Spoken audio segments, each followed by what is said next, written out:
ती बाई चालली होती, पांडुरंग भेटेल याची काही तिला खात्री नव्हती. पण तिने विचारलं की हे काय आहे, तर ती म्हणाली भेटेल तेव्हा भेटेल.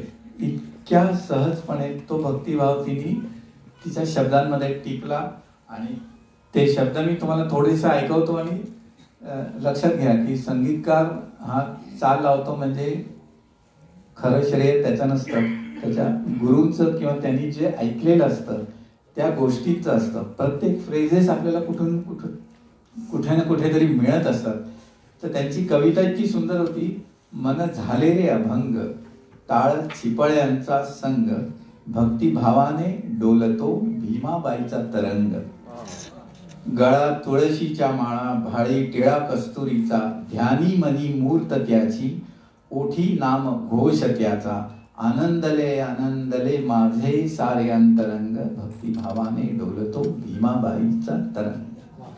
इतकी सुंदर कविता माझ्या समोर जेव्हा आली तेव्हा मला समोर बुवांचे आणि शौनकचे आधी रचिली पंढरीचे शब्द आणि स्वर कानात घुमत होते. आपण थोडीशी झलक ऐकूया आणि मग पुढे जाऊया.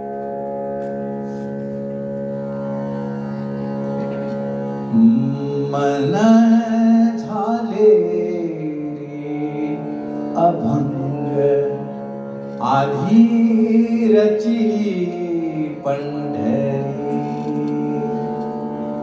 बघा किती साम्य असतात. संस्कार यालाच म्हणतात. आधी रचिली पंढरी, मन झाले रे अभंग, मन झाले रे अभंग, मन झाले रे अभंग, टाळ चिपळ्यांचा संग, टाळ चिपळ्यांचा संग, भक्तिभावाने डोलतो, भक्तिभावाने डोलतो भीमाबाईचा